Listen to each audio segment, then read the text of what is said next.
il convient de relever qu'au cours de la seule année 2021, beaucoup de gens l'ont dit, le Cameroun a ratifié au plan interne 3 principaux instruments juridiques internationaux pertinents en matière de protection et de promotion des personnes handicapées.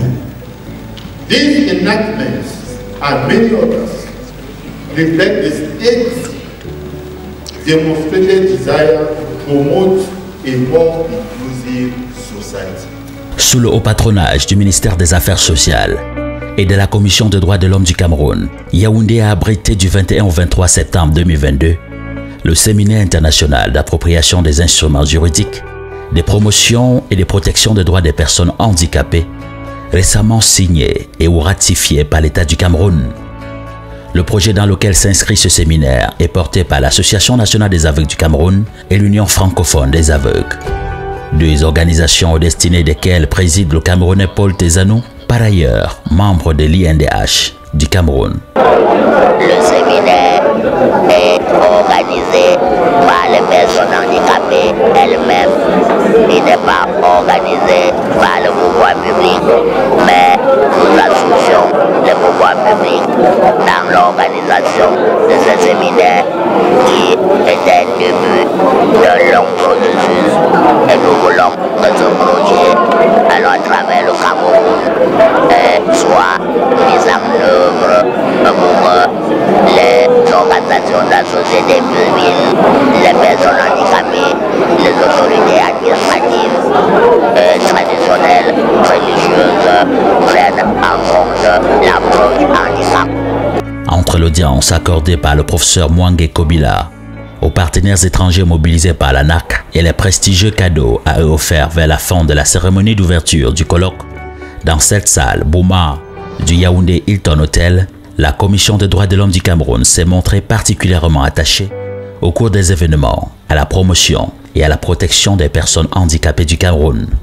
Déjà, pour les réunions préparatoires programmées dans la salle des conférences du ministère des Affaires sociales, le personnel cadre déployé aux côtés de l'Association nationale des aveugles du Cameroun témoigne à suffisance l'intérêt qu'a l'équipe du professeur Mwangé Kobila a contribué au développement d'une culture des droits de l'homme, à travers notamment la vulgarisation des instruments juridiques tels que le prescrit sa loi fondatrice en son article 4.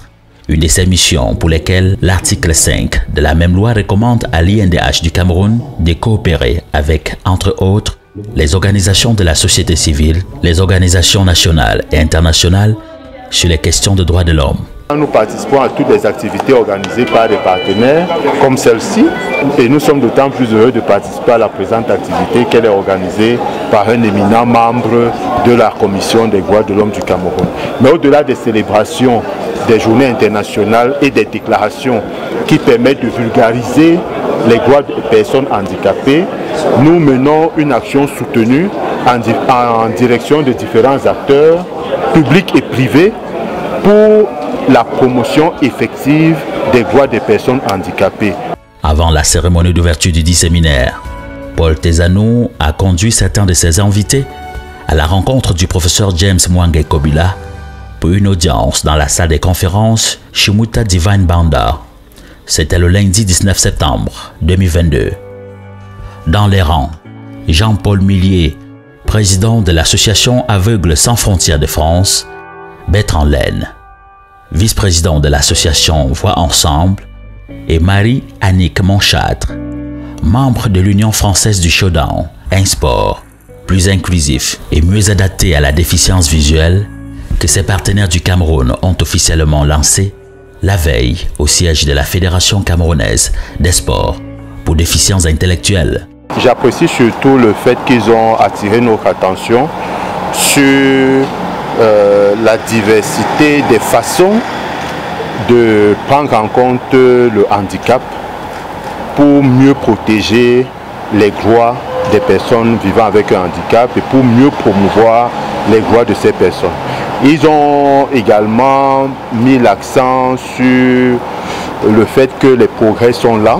Cela dédramatise un peu la situation du Cameroun, mais cela nous incite à agir de manière plus vigoureuse parce que si les progrès sont là ou ont été là ailleurs, nous devons tirer avantage de cette expérience d'ailleurs pour que les progrès aillent plus vite au Cameroun. Le mercredi 21 septembre 2022, à l'hôtel Hilton de Yaoundé, les invités à la cérémonie d'ouverture du séminaire international d'appropriation des instruments juridiques, de promotion et de protection des droits des personnes handicapées, récemment ratifié par l'État du Cameroun, ont estimé que le président de la Commission des droits de l'homme du Cameroun a, dans son allocution, fait l'économie du séminaire tout en déroulant le chapelet des actions que l'institution dont il a la charge mène pour le bien-être de cette couche socialement vulnérable. La Commission des droits de l'homme du Cameroun a déjà adressé plusieurs correspondances au ministère de la Communication et aux directeurs généraux des grandes chaînes de télévision afin qu'il y ait au moins une édition du journal chaque jour avec une fenêtre en langage des signes. Et pendant que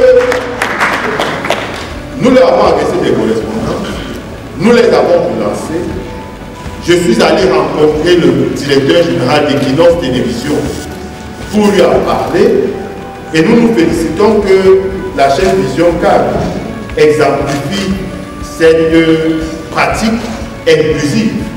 Et tout à l'heure, en arrivant dans cette salle, j'ai rencontré le directeur général de la CATV à qui j'en avais aussi parlé de vive voix en insistant sur la nécessité de prévoir le langage des signes, y compris à l'occasion des discours télévisés du chef de l'État. Et il s'est de nouveau engagé à respecter cette prescription constitutionnelle et cette prescription du droit international des droits de l'homme. Cerise sur le gâteau.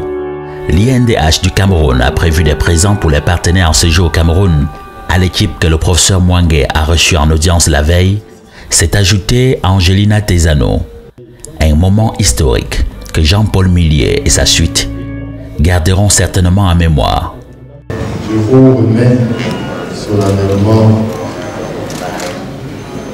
la situation des droits de l'homme au Cameroun et l'action de la Commission des droits de l'homme au Cameroun en 2021 en 10 chiffres. Vous avez aussi la liste des journées internationales et régionales des droits de l'homme qui sont célébrées par la Commission des droits de l'homme du Cameroun, traduit en plan. Je vous offre également un vêtement traditionnel de l'ère culturelle du pays dans laquelle nous nous vivons.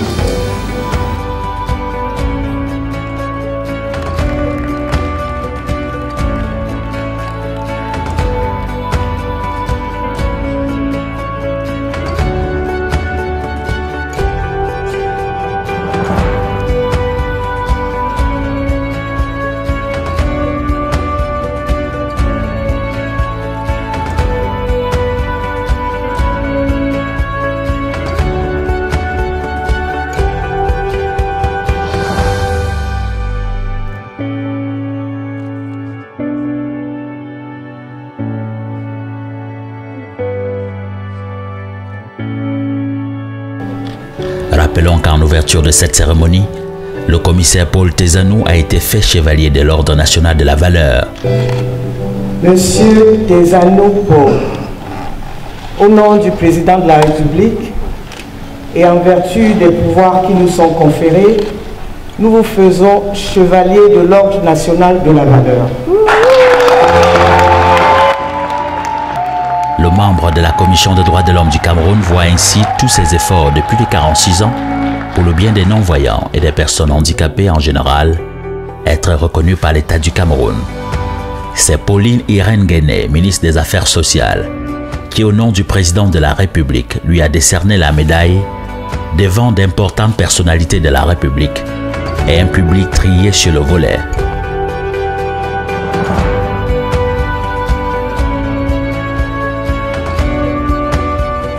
C'est au titre du 20 mai 2020 que la dite médaille avait été accordée à Paul Tezano, hospitalisé à la clinique Georges Pompidou de Paris. En France, Il n'a pu la recevoir en temps réel des mains du préfet de la Ménois, qui a été représenté à la cérémonie du Yaoundé Hilton Hotel par son premier adjoint, Adèle Vancelas Evaga. L'acte inédit couronne le parcours exceptionnel de la toute première personnalité non-voyante au Cameroun à bénéficier de cette distinction du président de la République.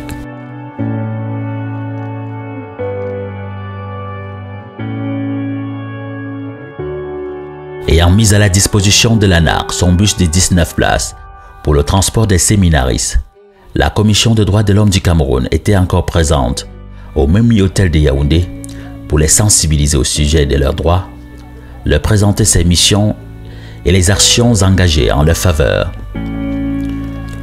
L'hospitalité affichée par la CDHC à son siège, 6 avenue Winston Churchill, au quartier Hippodrome de Yaoundé, et surtout l'accueil réservé par le président Mwangué aux partenaires du Cameroun, ainsi que la richesse de ses interventions, sont entre autres des éléments qui ont retenu toute l'attention de la présidente de Angel Music, qui du coup, dans le cadre de ses activités en France, envisage sérieusement une collaboration avec l'INDH du Cameroun.